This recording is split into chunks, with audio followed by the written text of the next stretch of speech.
Hello दोस्तों, मैं राघवेंद्र साहू आपके अपने चैनल दृष्टि और न्यू विजन में आपका स्वागत करता हूं।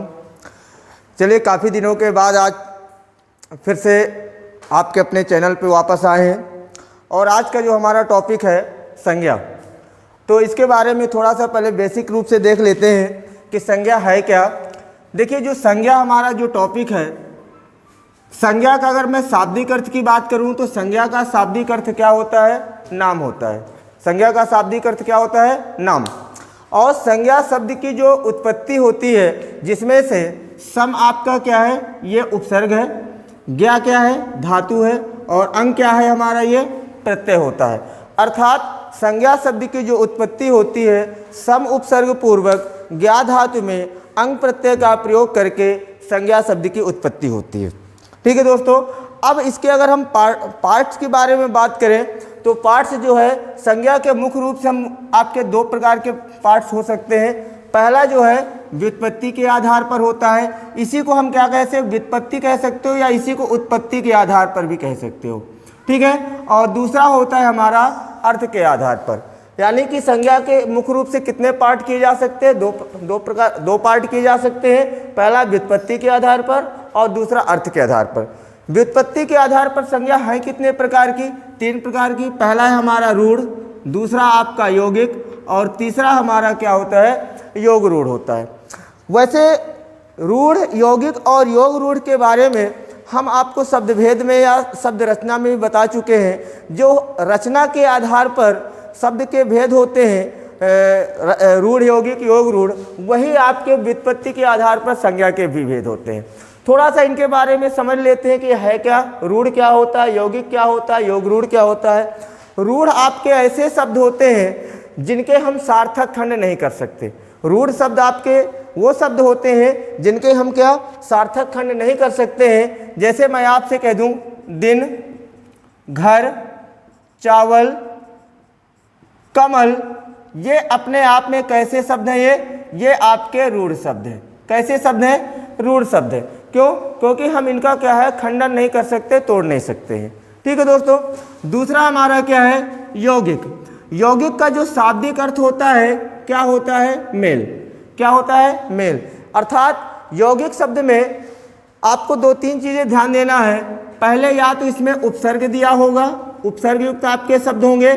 दूसरा आपका इसमें प्रत्यय दिया होगा, और तीसरा आपका इसमें सामासिक शब्द होगा। क्या होगा? सामासिक शब्द होगा।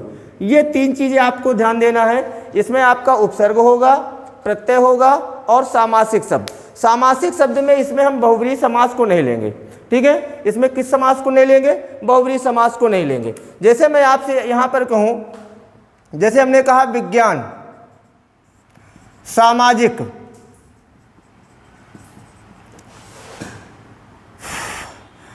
तो यहां पर विज्ञान में कौन सा उपसर्ग है? वि।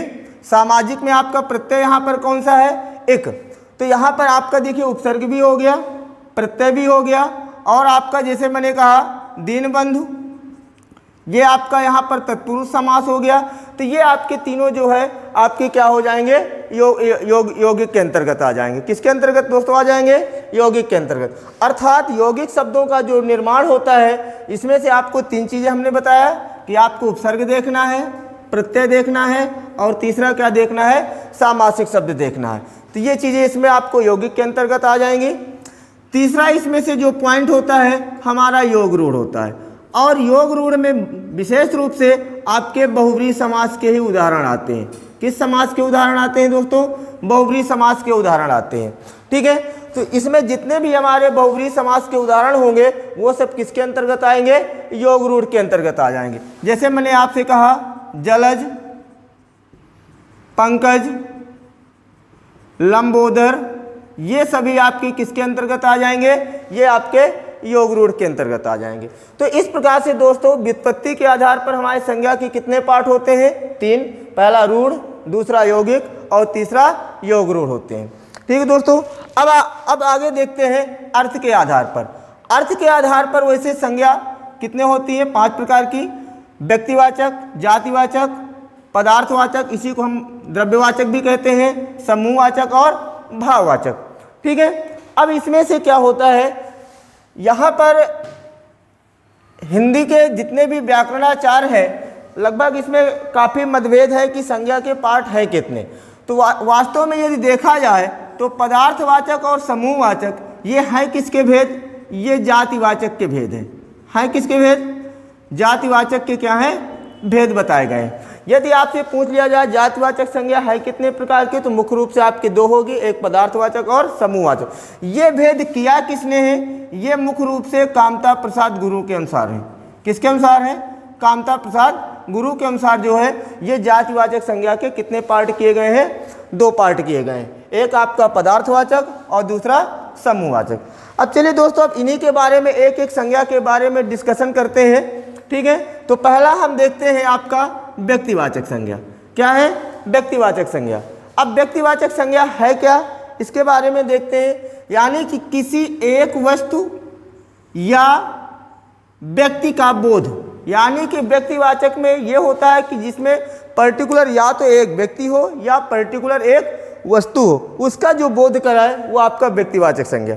इसके अंतर्गत आपको किन किन पॉइंट्सों को ध्यान देना है ये देखना है। तो पहला पॉइंट है हमारा व्यक्तियों के नाम। कोई भी व्यक्ति होगा जिसका जो नाम होगा, जैसे हमने कहा राम, कृष्ण, ठीक है, जो भी इसके नाम होंगे व्यक्तियों के नाम, पर्टिकुलर हम उसको नाम से बुलाएं, वो हमारा व्यक्तिवाचक के अंतर्गत आ जाएगा। दूसरा इसमें पॉइंट दिया है देशों के नाम। कोई भी देश हो, जैसे भारत, चीन, जापान, अमेरिका, ये जो आपके क्या है देश है, ये भी आपके किसके अंतर्गत आ जाएंगे, व्यक्तिवाचक के अंतर्गत। ये आपको पॉइंट्स दिमाग में रखना है कि इसमें आते क्या क्या हैं। तीसरा यहाँ पर दिया है राष्ट्रीय जातियों के नाम। अब राष्ट्रीय जातियाँ क्या है, राष्ट्रीय जाति का मतलब होता है वहाँ पर उस देश के रहने वाले लोगों के निवास। जैसे हम भारत में रहते हैं तो हमारी राष्ट्रीय जाति क्या होगी, भारतीय, यानी कि वहाँ की उसकी नागरिकता या राष्ट्रीयता से संबंधित होती है। तो ऐसे जो होते हैं ये आपके क्या होते हैं, राष्ट्रीय जातियाँ आ जाएंगी। अगला पॉइंट इसमें दिया है दिशाओं के नाम। पूर्व, पश्चिम, उत्तर, दक्षिण, जो भी आपकी इसमें जो दिशा है, दिशाओं के नाम, ये सब किसके अंतर्गत आ जाएंगे भैया, व्यक्तिवाचक के अंतर्गत आ जाएंगे। बात क्लियर हुई। जैसे यहाँ पर अगर हम और डिस्कशन करना चाहें तो इसमें यह देख लेते हैं कि अभी हमने आपसे बताया कि क्या क्या पॉइंट्स बताया। पहला हमने बताया व्यक्तियों के नाम। तो व्यक्तियों के नाम में हमने कहा राम हो सकता है, कृष्ण हो सकता है, कोई भी हमारे व्यक्तियों के नाम ले लेंगे, ये सब किसके अंतर्गत आएंगे, व्यक्तिवाचक। देशों के नाम में हमने कहा भारत, चीन, अमेरिका, ये सब किसके अंतर्गत आ जाएंगे, ये सब आपके देशों के नाम के अंतर्गत आ जाएंगे। इसके बाद अगले हमने बताया पॉइंट राष्ट्रीय जातियाँ। राष्ट्रीय जाति में हमने कहा उस देश के रहने वाले लोगों के नेशनलिटी से तात्पर्य है। जैसे हमने कहा भारतीय, कोई जापान में रहता है उसकी नागरिकता क्या, राष्ट्रीय जाति क्या होगी, जापानी। कोई पाकिस्तान में रहता है तो उसकी राष्ट्रीय जाति क्या हो जाएगी, पाकिस्तानी, ठीक है। इसके बाद अगला पॉइंट हमने बताया दिशाओं के नाम। तो जो दिशाओं के नाम में आपका आ जाएगा पूर्व, पश्चिम, जो भी आपकी दिशाएं होंगी ये सभी किसके अंतर्गत आ जाएंगे दोस्तों, व्यक्तिवाचक के अंतर्गत। तो पहला पॉइंट में आपको याद रखना है कि या तो व्यक्तियों के नाम होंगे या देशों के नाम, राष्ट्रीय जातियों के नाम तथा दिशाओं के नाम, ये सब किसके अंतर्गत आएंगे दोस्तों, व्यक्तिवाचक संज्ञा के अंतर्गत आएंगे। दूसरे पॉइंट में देखते हैं। दूसरे पॉइंट में यहाँ हमने पहला ही पॉइंट बताया, यहाँ नदियों के नाम। किसके नाम आएंगे, नदियों के नाम। कोई भी नदी हो जिसको हम किसी भी नाम से बुलाएं, हमने कहा गंगा, यमुना, सरस्वती, ठीक है, कोई भी नदी। अगर मैं पर्टिकुलर नदी शब्द कहूँ तो नदी शब्द पर्टिकुलर आपकी जातिवाचक हो जाएगी। यदि हम उस नदी को हम क्या किसी नाम से बुलाने लगे तो वो हमारी किसके अंतर्गत आ जाएगी, व्यक्तिवाचक। तो कोई भी नदियों के नाम आ जाएंगे वो व्यक्तिवाचक के अंतर्गत आएंगे। दूसरा पॉइंट हमने कहा पर्वतों के नाम। पर्वत कोई भी, जैसे हिमालय पर्वत, विंध्याचल पर्वत, कोई भी हम पर्वतों के नाम आ जाएं, ठीक है, जिसको हम नाम से बुलाएं, ठीक है। महासागरों के नाम, प्रशांत महासागर, हिंद महासागर, जो कोई भी आपके महासागर आ जाएंगे वो सब आपके व्यक्तिवाचक के अंतर्गत आ जाएंगे, ठीक है। तो यहाँ पर आप महासागरों के नाम आएंगे। इसके बाद पुस्तकों। पुस्तकों का मतलब हुआ यहाँ पर हम प्रसिद्ध पुस्तकों से देंगे, जैसे मैंने कहा रामायण, गीता, कुरान, बाइबिल, ये सब जितनी भी पुस्तकें होंगी ये सब हम किसके अंतर्गत आ जाएंगे, व्यक्तिवाचक के अंतर्गत। अगला इसमें पॉइंट्स आ जाएगा समाचार पत्रों के नाम। समाचार पत्र जैसे हमने कहा द हिंदुस्तान टाइम्स, अमर उजाला, दैनिक जागरण, जो भी आपके ये समाचार पत्र होंगे ये सब किसके अंतर्गत आ जाएंगे, ये सब व्यक्तिवाचक के अंतर्गत। ठीक है दोस्तों, तो एक बार इसको और समझ लेते हैं। जैसे हमने कहा दूसरे पॉइंट में हमने कहा किसके नाम आएंगे, नदियों के नाम। तो कोई भी नदी होगी, जैसे हमने कहा गंगा, यमुना, ये आपके कोई भी नदियों के नाम आ जाएंगे, ये किसके अंतर्गत आ जाएंगे, आपके व्यक्तिवाचक के अंतर्गत। दूसरा पॉइंट हमने कहा पर्वतों के नाम। तो पर्वतों के नाम में हमने कहा हिमालय पर्वत, ठीक है, विंध्याचल, तो ये सभी आपके किसके अंतर्गत आ जाएंगे, ये आपके पर्वतों के नाम आ जाएंगे। इसके बाद हमने कहा महासागरों के नाम। कोई भी महासागर है, जैसे हमने कहा प्रशांत महासागर, ठीक है, हिंद महासागर, कोई भी आपके है, ये सब आ जाएंगे। इसके बाद हमने कहा पुस्तकों के नाम। तो पुस्तकों के नाम में हमने कहा रामायण, ठीक है, आपका गीता, ये जो भी आपकी प्रसिद्ध पुस्तकें हैं ये सब आपके इसी के अंतर्गत आ जाएंगी। और इसके बाद हमने कहा समाचार पत्रों के नाम। तो समाचार पत्रों में हमने कहा कोई भी समाचार पत्र होगा, जैसे हमने कहा द हिंदुस्तान टाइम्स ले लो, या आपका कह सकते हैं अमर उजाला है, दैनिक जागरण है, जो भी आपके ये समाचार पत्र हैं वो सब किसके अंतर्गत आ जाएंगे, व्यक्तिवाचक के अंतर्गत आ जाएंगे। ठीक है दोस्तों, आगे देखते हैं, अगले पॉइंट्स की ओर देखते हैं। अगले पॉइंट्स में हमारा जो दिया है, तो ये दो चीज़ें हमारी क्लियर हो गई कि नदियों के नाम, पर्वतों के नाम, महासागरों के नाम, पुस्तकों के नाम तथा समाचार पत्रों के नाम, ये सभी किसके अंतर्गत आ जाएंगे, व्यक्तिवाचक के अंतर्गत। चलिए तीसरे पॉइंट में दोस्तों देखते हैं कि हमारा पहला ही पॉइंट इसमें दिया है, तीसरे पॉइंट में नगरों और शहरों के नाम।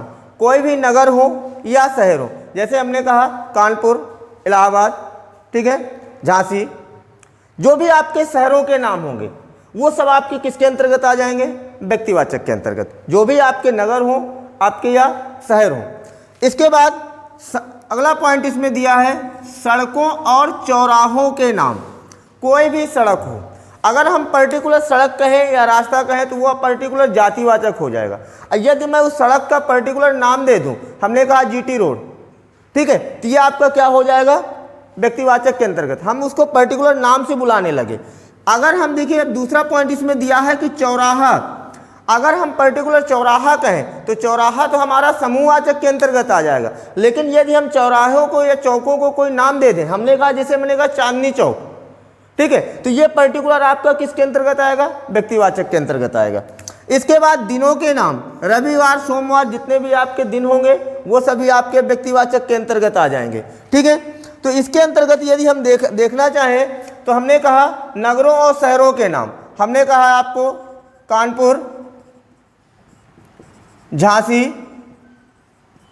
प्रयागराज, ये आपके क्या हो जाएंगे, जितने भी नगर और शहरों के नाम होंगे वो सब आपके आ जाएंगे। इसके बाद आपका अगला पॉइंट में दिया है सड़कों और चौराहों के नाम। तो सड़कों में हमने कहा ग्रांड ट्रक रोड, इसके बाद चौराहे में हमने कहा चांदनी चौक, ये आपके किसके अंतर्गत आ जाएंगे, चौराहों के अंतर्गत आ जाएंगे। इसके बाद हमने कहा दिनों के नाम, दिनों में आपका रविवार, सोमवार, जो भी आपके दिन होंगे ये सभी आपके क्या हो जाएंगे, ये आपके किसके अंतर्गत आ जाएंगे, व्यक्तिवाचक के अंतर्गत आ जाएंगे। ठीक है, अगले पॉइंट में यहाँ पर दिया है महीनों के नाम। महीने यहाँ पर हमने कहा अंग्रेजी महीने भी हो सकते हैं और हिंदी महीने दोनों आ जाएंगे। तो अंग्रेजी महीनों में हमने कहा जनवरी, फरवरी, मार्च, अप्रैल, ये सारी चीज़ें आ जाएंगी। हिंदी महीनों में आपका चैत्र, वैशाख, ज्येष्ठ, आपका ये सारी चीज़ें हो जाएंगी। ये सब आपके किसके अंतर्गत आ जाएंगे, व्यक्तिवाचक के अंतर्गत आएंगे। इसके बाद हमने कहा त्यौहार एवं उत्सवों के नाम। कोई भी प्रसिद्ध त्यौहार हो, हमने कहा विजयदशमी, होली, दशहरा, दिवाली, ये जो भी आपके त्यौहार होंगे वो सब किसके अंतर्गत आ जाएंगे, व्यक्तिवाचक के अंतर्गत आ जाएंगे। ठीक है, इसके बाद हमने कहा उत्सव। एक पॉइंट यहाँ पर दिया उत्सव। उत्सव का मतलब होता है, जैसे हमने कहा 15 अगस्त 1947 स्वतंत्रता दिवस, 26 जनवरी, ये आप हमारे क्या है, ऐतिहासिक उत्सव हैं। ठीक है, तो ये उत्सव के उत्सव भी आपके इसी के अंतर्गत आ जाएंगे। इसके बाद हमने कहा ऐतिहासिक घटनाओं के नाम। कोई भी ऐतिहासिक घटना हो, 15 अगस्त 1947 आपकी ऐतिहासिक घटना है। पानीपत का युद्ध, ये आपकी ऐतिहासिक घटना है, ठीक है। आपके 1947 की घटना, ये सभी आपकी क्या है, ऐतिहासिक घटना है। तो जो भी आपके इतिहास से संबंधित घटनाएं होंगी वो भी सभी आपके किसके अंतर्गत आ जाएंगे दोस्तों, व्यक्तिवाचक। तो आपके ये पॉइंट्स आपको व्यक्तिवाचक में पकड़ना है। हमने लगभग जितने भी पॉइंट्स व्यक्तिवाचक के अंतर्गत बन सकते हैं वो मैंने यहाँ पर इंडिकेशन कर दिया। हमने कहा व्यक्तियों के नाम, देशों के नाम, राष्ट्रीय जातियों के नाम, दिशाओं के नाम, ये सब किसके अंतर्गत आएंगे, व्यक्तिवाचक के अंतर्गत। दूसरे पॉइंट में हमने बताया नदियों के नाम आएंगे, पर्वतों के नाम आपको ध्यान देना है, सागरों और महासागरों के नाम आएंगे। इसके बाद पुस्तकों और समाचार पत्रों के नाम, ये सभी आपके किसके अंतर्गत होंगे, व्यक्तिवाचक के अंतर्गत होंगे। तीसरे पॉइंट में हमने बताया नगरों और शहरों के नाम होंगे, सड़कों और चौराहों के नाम होंगे, दिनों के नाम, ये सभी किसके अंतर्गत आएंगे, व्यक्तिवाचक के अंतर्गत आएंगे। लास्ट पॉइंट पे हमने बताया कि महीनों के नाम, महीनों में आपका अंग्रेजी प्लस हिंदी दोनों महीनों के में आ जाएंगे, त्योहार और उत्सव आ जाएंगे, ठीक है, और यहाँ पर ऐतिहासिक घटनाएं आ जाएंगी। ये सारी चीज़ें आपकी किसके अंतर्गत आ जाएंगी दोस्तों, व्यक्तिवाचक के अंतर्गत आ जाएंगे। तो इस प्रकार से हमारा ये व्यक्तिवाचक संज्ञा कंप्लीट होती है।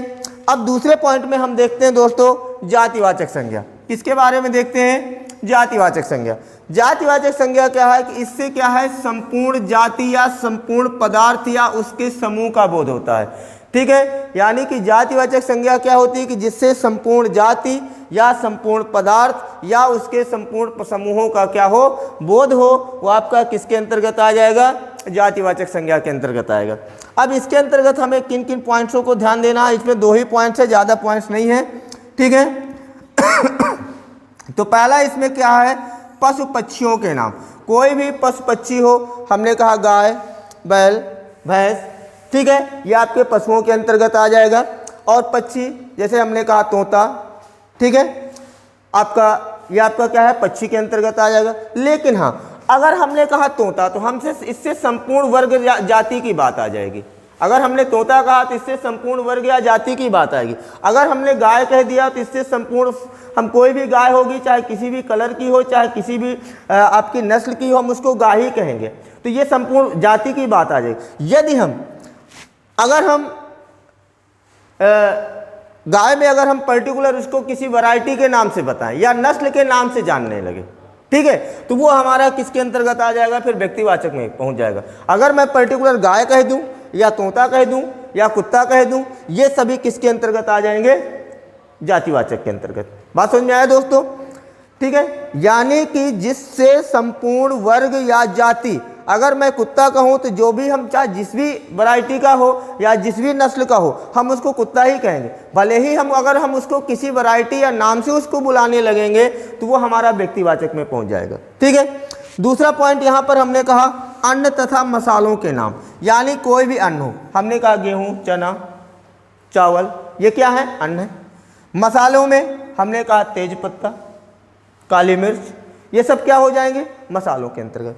ये इनके नाम किसके अंतर्गत आएगा दोस्तों, जातिवाचक के अंतर्गत आ जाएगा। किसके अंतर्गत आएगा दोस्तों, जातिवाचक के अंतर्गत। जैसे हमने कहा तोता,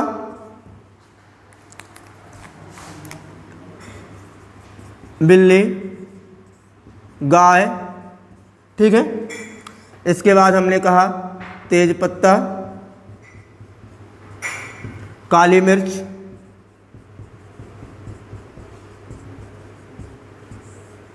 आपका चावल, गेहूं, ये सब किसके अंतर्गत आ जाएंगे दोस्तों, ये सब आपके जातिवाचक। इसमें एक पॉइंट और आ जाता है कि आपके मिठाइयों के नाम भी आ जाएंगे। किसके नाम आ जाएंगे, मिठाइयों के नाम भी आ जाएंगे। कोई भी मिठाई है, मिठाइयों की यदि हम पर्टिकुलर, जैसे हमने कहा रसगुल्ला, ठीक है, जलेबी, ये आपके क्या है, मिठाइयों के नाम है। ये भी आपके किसके अंतर्गत आ जाएंगे दोस्तों, जातिवाचक के अंतर्गत, ठीक है। दूसरे पॉइंट में इसमें कहा वस्तुओं के नाम। दूसरे पॉइंट में हमने क्या कहा, इसमें वस्तुओं के नाम। तो जो भी देखिए, हम अपने आसपास जो भी वस्तु देखते हैं, ठीक है, हम अपने आसपास जो भी वस्तु देखते हैं वो सब हमारी क्या होती हैं, संज्ञाएं होती हैं। अब जैसे हमने कहा पर्टिकुलर वस्तुओं में, जैसे हमने कहा कुर्सी, मेज, ठीक है, घड़ी, अब देखिए अगर हमने कह दिया कुर्सी, तो हम कुर्सी चाहे वो लकड़ी की हो चाहे जैसी की हो, हम उसको कुर्सी कहेंगे। लेकिन यदि हमने कुर्सी पर्टिकुलर कुर्सी कह दिया तो कोई भी कहे, चाहे किसी भी को हो, लकड़ी की हो चाहे जिसकी हो, प्लास्टिक की हो, वो हम उसको कुर्सी कहेंगे। तो इससे संपूर्ण जाति की बात आ गई कि नहीं आ गई? और जब जिससे संपूर्ण जाति की बात आ गई तो आपके किसके अंतर्गत आ जाएगा ये? जाति। अगर हाँ पर्टिकुलर हम उस कुर्सी को हम पर्टिकुलर किसी कंपनी के नाम से जोड़ या किसी स्पेशल वैरायटी के नाम से बताएं कि भाई हमको ये इस कंपनी की कुर्सी चाहिए, तो हम वो व्यक्तिवाचक में पहुंच जाए। अगर मैं पर्टिकुलर कुर्सी कह दूं तो आपका जातिवाचक। मेज है दूसरा, इसमें जैसे हमने कहा घड़ी, कोई भी घड़ी हो हम उसको घड़ी कहेंगे। यदि मैं पर्टिकुलर उस घड़ी को किसी कंपनी के नाम से कहूँ, जैसे HMT की घड़ी, सोनाटा घड़ी, ठीक है, तो मैंने इसमें लेबल किसका लगा दिया? एक कंपनी का लगा दिया। तो जब कंपनी का नाम लग जाएगा तो हमारा किसके अंतर्गत आ जाएगा? व्यक्तिवाचक के अंतर्गत। ठीक है दोस्तों, क्लियर हुआ? इसके बाद हमने कहा प्राकृतिक आपदाओं के नाम। प्राकृतिक आपदाएं, दैवीय प्राकृतिक आपदाएं, जैसे भूकंप, तूफान, ज्वालामुखी, ठीक है, आंधी। क्या इस पर मनुष्य का जोर है? नहीं है। जब जहां पर व्यक्ति विशेष का जोर ना हो, प्राकृतिक आपदाएं हो, ये सब आपकी किसके अंतर्गत आ जाएंगी? जातिवाचक। जैसे हमने कहा आंधी, तूफान, ज्वालामुखी, सुनामी, ये क्या है? प्राकृतिक आपदा है। वस्तुओं के नाम में भी हमने बताया, ये आपकी चीज़ें आ गई, कुर्सी, मेज, घड़ी, आपका पंखा, ये सब किसके अंतर्गत आ जाएंगी? वस्तुओं के अंतर्गत आ जाएगा। तीसरे पॉइंट हमने कहा यहाँ सामाजिक संबंध और कार्यों के नाम। बहुत महत्वपूर्ण चीज़ है सामाजिक संबंध। देखिए सामाजिक संबंध मतलब भाई हम समाज में रहते हैं, तो जब समाज में रहते हैं तो हमारा समाज से क्या संबंध भी होता है। तो जब हमारा समाज से संबंध होता है तो समाज में रहते कौन कौन है? जैसे हमने कहा भाई बहन, पिता पुत्र, माता पिता, ठीक है, रिश्तेदार, ये इनसे हमारा क्या बनता है? सामाजिक संबंध बनता है। तो भाई बहन, माता पिता, ठीक है, ये सब किसके अंतर्गत आ जाएंगे? सामाजिक संबंधों के अंतर्गत आ जाएंगे। और इसमें एक पॉइंट कहा कार्यों के नाम। कार्य मतलब क्या कि व्यक्ति की जो पहचान होती है उसके कार्यों से होती है। व्यक्ति की पहचान किससे होती है? उसके कार्यों से होती है। जैसे हमने कहा चाहे किसी भी व्यक्ति किसी भी जाति विशेष का व्यक्ति हो, यदि वह कुछ मूर्तियां बनाने का काम करने लगता तो हम उसको क्या कहने लगते हैं? मूर्तिकार कहने लगते हैं। खाना बनाने का काम करने लगता तो हम उसको हलवाई कहने लगते हैं। वकालत करने लगता तो उसको एडवोकेट या वकील साहब कहने लगते कहते। तो कहने का मतलब उस व्यक्ति की पहचान उसके किससे हुई? उसके कार्यों से हुई। ठीक है, तो कहने का मतलब ये हुआ कि जो भी आपके सामाजिक संबंध है या कार्य, इनसे भी हमारी क्या होती है? इनके अंतर्गत भी हमारी जातिवाचक संज्ञा होती है। जैसे हम यहाँ पर हमने कहा भाई बहन, पिता पुत्र, मूर्तिकार, ठीक है, हलवाई, अध्यापक, ये सभी क्या हैं? ये सब आपके इसके अंतर्गत आ जाएंगे। ठीक है, तो दोस्तों यहां तक आपको ये चीजें क्लियर हुई कि नहीं क्लियर हुई? एक बार और समझ लीजिए। इसके अंतर्गत एक पॉइंट्स और आते हैं, वाहनों के नाम भी आ जाएंगे, जैसे रेलगाड़ी, बस, मोटरसाइकिल। इसके अंतर्गत मतलब हम वाहनों के नाम या संसाधनों के नाम भी हम किसके अंतर्गत रख सकते हैं? जातिवाचक के अंतर्गत, जातिवाचक के अंतर्गत रख सकते हैं। ठीक है, तो यहाँ पर ये देखते हैं, एक बार और समझ लीजिएगा। तो पशु पक्षियों के नाम, अन्न तथा मसालों के नाम, और इसके साथ साथ मिठाइयों के नाम भी आपके जातिवाचक के अंतर्गत आएंगे। दूसरे पॉइंट में हमने कहा वस्तुओं के नाम, प्राकृतिक आपदाओं के नाम और सामाजिक संबंधों और कार्यों के नाम। यहाँ तक मैंने आपको दोस्तों आज जो है मैंने आपको दो संज्ञाओं के बारे में बताया, एक व्यक्तिवाचक और दूसरा जातिवाचक। उम्मीद करता हूँ कि ये दोनों संज्ञाएं आपको बहुत अच्छे से क्लियर हो गई होंगी। इसके साथ साथ हमने कहा व्युत्पत्ति के आधार पर जो संज्ञा के 3 पार्ट होते हैं, रूढ़, यौगिक, योग रूढ़, यानी कि ये आपके शब्दभेद में रचना के आधार पर भी शब्द होते हैं, इसके बारे में डिफाइन किया। इसके साथ जो है आगे जो संज्ञाएं होंगी आपकी, जिसमें पदार्थवाचक, समूहवाचक और भाववाचक। आपको दोस्तों अगले वीडियो में फिर मैं आपको इसके बारे में समझाऊंगा।